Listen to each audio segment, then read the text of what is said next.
Now we will discuss about blood. Blood एक connective tissue है, ठीक है, जो कि हेल्प करता है ट्रांसपोर्ट में। तो transport of substances across the body किसके थ्रू होता है? ब्लड के थ्रू होता है, ठीक है। एक नॉर्मल एडल्ट ह्यूमन बॉडी के अंदर 5 to 5.5 litre of blood present होता है, ठीक है। अब जो ब्लड है, जैसे most of the human being में तो एज इन ट्रांसपोर्ट के लिए ब्लड यूज होता है, किसी में लिम्फ का भी यूज होता है, ठीक है। जो ब्लड की पीएच होती है वो कितनी होती है? It is 7.4 which is slightly alkaline pH, ठीक है। अब जैसे हम डिस्कस करेंगे कि एग्जाम्पल लेंगे, अब ट्रांसपोर्ट में कैसे हेल्प करता है, जैसे हमने पढ़ा था ट्रांसपोर्ट ऑफ गैसेस में, जैसे ये लंग्स है, ठीक है। अब लंग्स का क्या काम होता है कि मेनली, वैसे तो कई सारी गैसेस का एक्सचेंज होता है like O2 and CO2, mainly we will consider here oxygen, ठीक है। ऑक्सीजन लिया with the help of what? This lungs, body के अंदर आया। ऐसे ही क्या होता है, जैसे जे शेप्ड क्या होता है? स्टमक होता है, दिस इज द स्टमक, ठीक है। ये क्या है? लंग्स। अब स्टमक में क्या होता है, जैसे हम जो भी चीजें खाते हैं, ठीक है, लाइक हमने आलू खाया विच कंटेन क्या? स्टार्च। ये स्टार्च क्या करेगा? ये टूट जाएगा छोटी फॉर्म में, क्योंकि डाइजेशन का मेन रोल होता ही किसमें है? लार्जर मॉलिक्यूल्स को स्मॉलर मॉलिक्यूल्स में तोड़ना, तो वो ग्लूकोज में तोड़ देगा, ठीक है।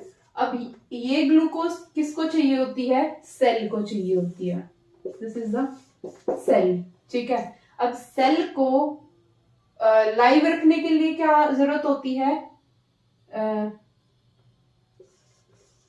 ग्लूकोज प्लस ऑक्सीजन की, ठीक है, ताकि ये ब्रेक डाउन हो जाए एंड प्रोवाइड एटीपी, और एक्स्ट्रा उसके लिए क्या रिलीज कर दे? Bye waste product CO2। तो अब ग्लूकोज कहां से आ गई? डाइजेशन से, जबकि ऑक्सीजन कहां से आई? रेस्पिरेशन से। तो अब ये सेल के अंदर ये चीजें लेके कौन आता है? इसके अंदर होती हैं कैपिलरीज, ठीक है। ऐसे ही जो भी ये होगा, ठीक है, ये हमने पहले भी डिस्कस किया था ट्रांसपोर्ट वाले चैप्टर में, कि यहां से ऑक्सीजन आएगी और यहां से क्या आ जाएगा? ये ग्लूकोज।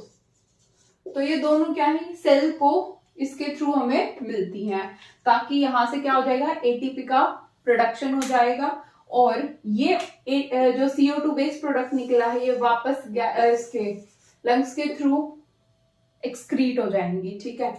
अब क्या होगा कि जैसे एटीपी का प्रोडक्शन हुआ, एटीपी हमें किस लिए चाहिए होता है? ताकि बॉडी को एनर्जी प्रोवाइड हो और हम इसको आगे फंक्शन कर सके इसके, ठीक है। अब हम डिस्कस करेंगे, अब जैसे कैपिलरीज हमने बात करी, वेन्स बात करी, आयोटा बात करी, ठीक है, इनका फंक्शन क्या क्या होता है और ये कैसे एक दूसरे से डिस्टिंग्विश करती हैं।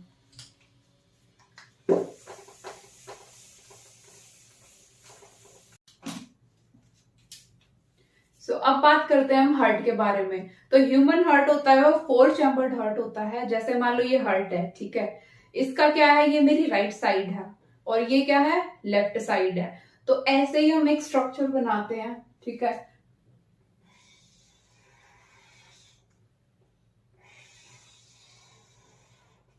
यानी कि ये मेरे वाला राइट है तो सामने वाले का क्या हो जाएगा? लेफ्ट हो जाएगा। बट हम इसी तरीके से बनाएंगे कि जैसे मेरे वाला राइट है तो ऐसे ही बोर्ड में ये क्या आ जाएगा? राइट साइड, ठीक है, और ये क्या हो जाएगा? लेफ्ट।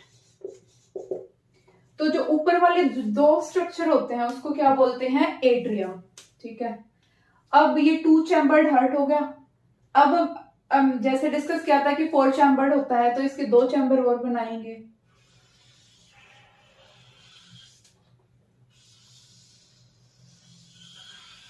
ठीक है। तो ये क्या हो गया? Left atrium. ये क्या होगा? राइट एट्रियम, ठीक है। ये क्या हो जाएगा? left ventricle and this one is right ventricle. So this is a four chambered heart. ठीक है, अब हमने पढ़ा था कि जो वेंट्रिकल होता है ना, ठीक है, पहले तो हम डिस्कस करेंगे आर्टरी, वेन्स और कैपिलरीज के बारे में, ठीक है।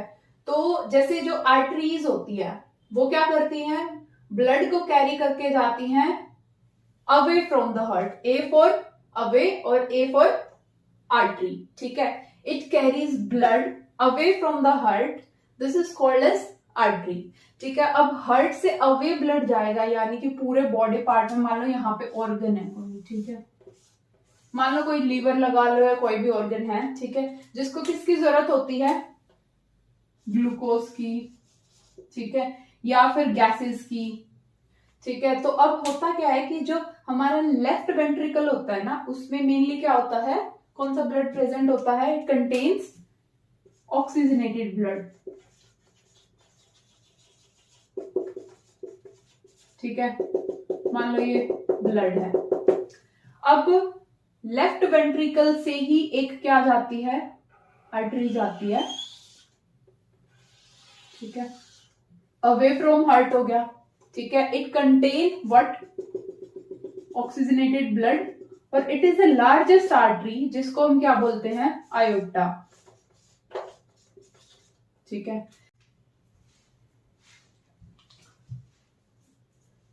नाउ ये आयोटा आर्टरी थी, वो आगे जाके क्या हो जाएगा, कई सारी आर्टरीज में डिवाइड हो जाएगी, छोटी छोटी, ठीक है। बेसिकली हमने दो आर्टरी ली है क्योंकि हमने दो ऑर्गन को रिप्रेजेंट किया है। तो ये क्या करेगी,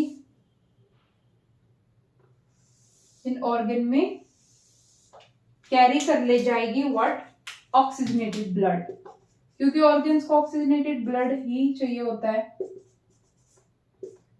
इस ब्लड के अंदर क्या क्या होगा, इस ब्लड के अंदर कई सारी चीजें होंगी, जैसे ग्लूकोज हो गया, ऑक्सीजन हो गया, और सारी असेंशियल इसमें न्यूट्रिएंट्स और कई मतलब प्लाज्मा, लिम्फ वगैरह का ये भी हो गया। तो अब क्या होगा कि जैसे अब यहाँ पे ये जो छोटी छोटी आर्टरीज में जब ये डिवाइड हुआ, लेकिन ये जो ब्लड है ये टिश्यू के अंदर नहीं जा पाएगा। इसका रीजन क्या है, क्योंकि जो आर्टरी होती है उसकी जो विड्थ होती है, थिकनेस होती है, वो बहुत ज्यादा होती है, जो कि एक्सचेंज में हेल्प नहीं कर पाता। बेसिकली अगर हम डिफरेंस समझे यहाँ पे, आर्टरी, वेन या कैपिलरी के बारे में,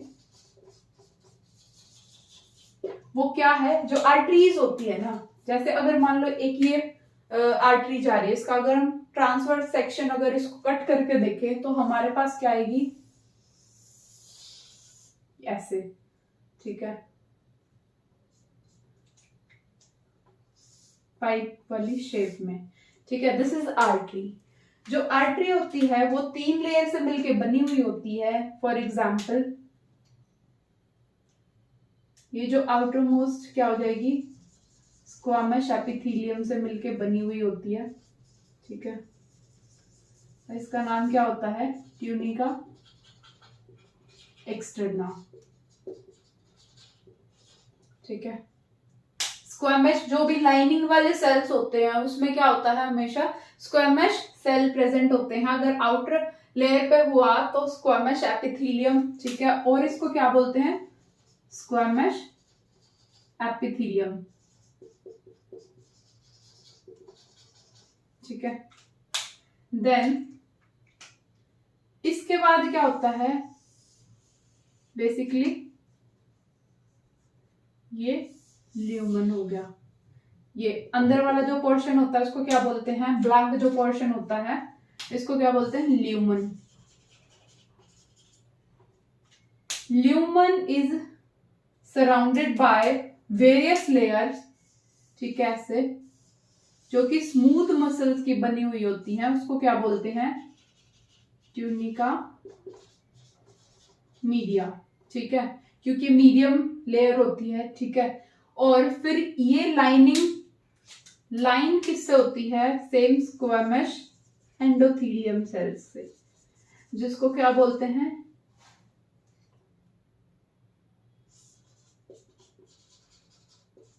ट्यूनिका इंटरना। ठीक है, ये भी स्क्वेमस एंडोथीलियम सेल मिलकर बनी हुई होती है। अब क्या होता है कि जो ये मैंने बताया यहाँ पे स्मूथ मसल्स होती हैं, इसका फंक्शन क्या होता है कि जैसे कभी कभार ये ब्लड प्रेशर को मेंटेन करने में हेल्प होती है, कभी कॉन्ट्रैक्ट हो जाती है, कभी एक्सपैंड हो जाती है। इसी से हमारा जो ब्लड होता है वो क्या होता है, फ्लक्चुएट होता रहता है। ठीक है, अब सेम स्ट्रक्चर होता है किसका, वेन्स का। वेन्स में और आर्टरी में डिफरेंस क्या होता है कि एक तो आर्टरीज क्या करती हैं, ऑक्सीजनेटेड ब्लड कैरी कर के जाती हैं, जबकि आर्टरी का जो ल्यूमन होता है ना, ये डिस्टेंस ये क्या होता है, स्मॉल होता है। जबकि वेन का क्या होता है, इट कंटेन जैसे लार्ज ल्यूमन, जैसे सेम स्ट्रक्चर हो गया, इसका क्या आएगा, ल्यूमन लार्ज होगा। ठीक है, सेम वही स्ट्रक्चर होगा, इसकी भी ये स्मूथ मसल्स बहुत कम होंगी। ठीक है, और ऐसे ही जो ये स्क्वेमस एंडोथीलियम, ट्यूनिका इंटरना, ठीक है, ये tunica externa, same tunica media, this is lumen. अब इसका ल्यूमन वाइड क्यों होता है, इसका नैरो क्यों होता है, इसका रीजन ये है कि जब लेफ्ट वेंट्रिकल से ऑक्सीजनेटेड ब्लड जाता है ब्लड ऑर्गन्स, बॉडी ऑर्गन्स के पास, तो यहाँ से जो हर्ट होता है, पिचुक से क्या होता है, ज्यादा प्रेशर के साथ ब्लड को रिलीज करता है। वो रिलीज करने के लिए जो वेन्स होती हैं उसका थिक होना जरूरी है ताकि वो ब्रस्ट ना हो जाए। तो इसलिए जो आर्टरीज होती हैं उसकी क्या होती है, ल्यूमन, एक जो स्मूथ मसल्स होती हैं वो ज्यादा प्रेजेंट होती हैं। ठीक है, ताकि वो ब्रस्ट ना हो जाए, इसीलिए इसका जो ल्यूमन भी होता है क्या है, नैरो होता है, जबकि इसका वाइड होता है। अब कैपिलरीज का स्ट्रक्चर देखें तो कैपिलरीज का जो मेन फंक्शन होता है वो क्या होता है, एक्सचेंज, ठीक है, और डिफ्यूजन।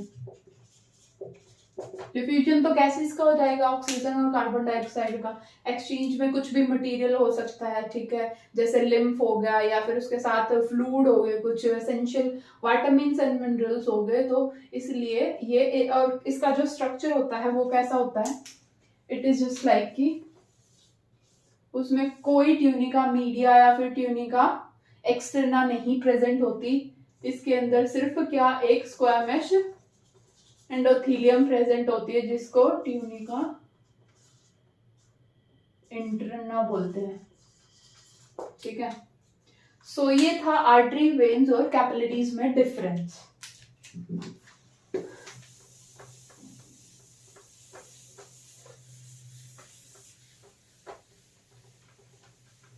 अब हम डिस्कस करेंगे जैसे कि ऑक्सीजनेटेड ब्लड आया था जो, ठीक है, आयोटा के थ्रू, जो कि आगे कई सारी आर्टरीज में डिस्टिंग्विश हो गया था। ठीक है, वो अंदर नहीं जा पाया था क्योंकि जो आर्टरीज की वॉल होती है वो बहुत थिक होती हैं, इसलिए उसका एक्सचेंज होता है सरफेस से, वो नहीं हो पाता क्योंकि उसकी वॉल थिक होती हैं। तो फर्दर इस ये क्या करेगी, कई सारी वेन्स में डिवाइड हो जाएगी अंदर जाके, सॉरी कैपिलरीज में। ठीक है, जैसे ये, अब ये कैपिलरीज में जो डिवाइड होंगी, इसमें हमने पढ़ा था कैपिलरीज का क्या फंक्शन होता है, डिफ्यूजन और एक्सचेंज ऑफ मटेरियल में काम आता है। अब जो ऑक्सीजनेटेड ब्लड आया उसके अंदर क्या होगा, ऑक्सीजन होगी, ग्लूकोज होगी, कई सारे फ्लूइड्स होंगे। ठीक है, ये कुछ जो फ्लूइड होगा यानी कि लिम्फ मान लो, तो वो यहाँ पे रिलीज कर देगी इस एनवायरनमेंट के अंदर, इस ऑर्गन के अंदर, सेल के अंदर। ठीक है, अब जो वो फ्लूइड होगा उसको क्या बोलेंगे, इंटरस्टिशियल फ्लूइड। क्या, इंटरस्टिशियल फ्लूइड। इस फ्लूइड के अंदर कई सारी क्या होंगी, गैसेस होंगी, जैसे ऑक्सीजन होगी। ठीक है, क्योंकि सेल्स को मेनली ऑक्सीजन चाहिए होगी, तो ये सेल यहाँ पे एनवायरनमेंट में आ जाएगी ऑक्सीजन, और जैसे ग्लूकोज हो गया वो भी इसके साथ यहाँ पे प्रेजेंट हो जाएंगी। अब क्या होगा, अब देखो ऑक्सीजन क्या है सेल के अंदर बहुत ज्यादा अमाउंट में आ जाए, अब ये ऑक्सीजन आई जाएगी बाहर नहीं जाएगी तो क्या हो जाएगा, सेल ब्रस्ट हो जाएगा।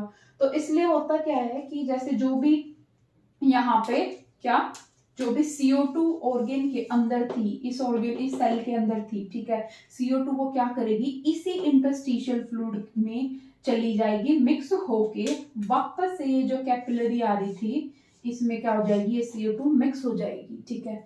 अब ये कैपिलरी के अंदर इसने एक्सचेंज कर लिया, क्या किया, ऑक्सीजन और विटामिन मिनरल्स जो भी या फिर ग्लूकोज होगी वो तो सेल को दे दिया, और इसी इंटरस्टिशियल फ्लूइड के थ्रू ही क्या कर लिया, CO2 को या वेस्ट प्रोडक्ट को कलेक्ट कर लिया।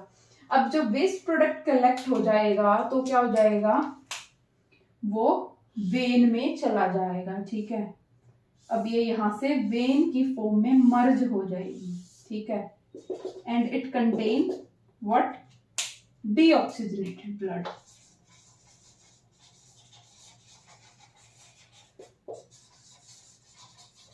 ठीक है, ये जो डीऑक्सीजनेटेड ब्लड है यहाँ पे इसका नाम क्या आ जाएगा, वेन्स, ठीक है। अभी कई सारी ऐसे इसी से निकल जाएंगी कई सारी vein, same happen to this organ.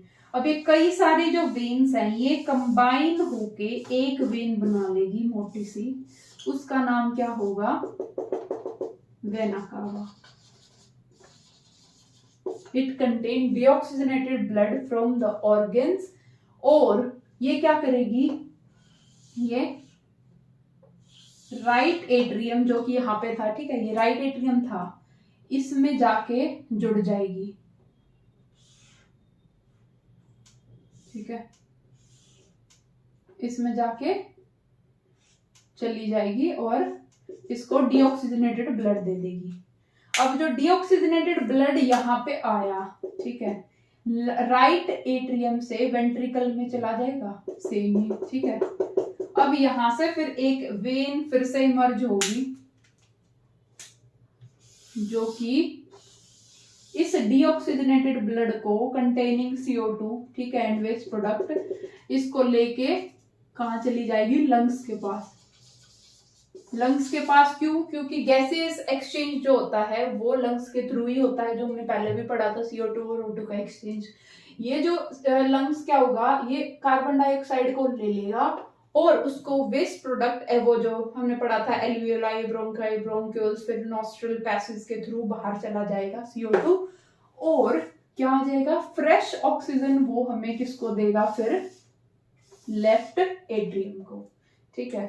It contain oxygenated blood, ठीक है, सेम फिर साइकिल रिपीट होगी, लेफ्ट वेंट्रिकल से फिर एट्रियम से लेफ्ट वेंट्रिकल जाएगी, फिर से आयोटा के थ्रू कई सारी आर्टरीज में ब्रेक डाउन होके फिर कैपिलरीज में जाएगी, वहां से इंटरस्टिशियल फ्लूइड के द्वारा एक्सचेंज होके फिर वेन्स के थ्रू एक कॉमन वेन वेना कावा में जाके राइट एट्रियम से राइट वेंट्रिकल के थ्रू कहां पे, लंग्स के द्वारा बाहर चली जाएगी। So this cycle repeats and in this way the exchange of material takes place. So blood plays a vital role in exchange of material. आगे हम नेक्स्ट डिस्कस करेंगे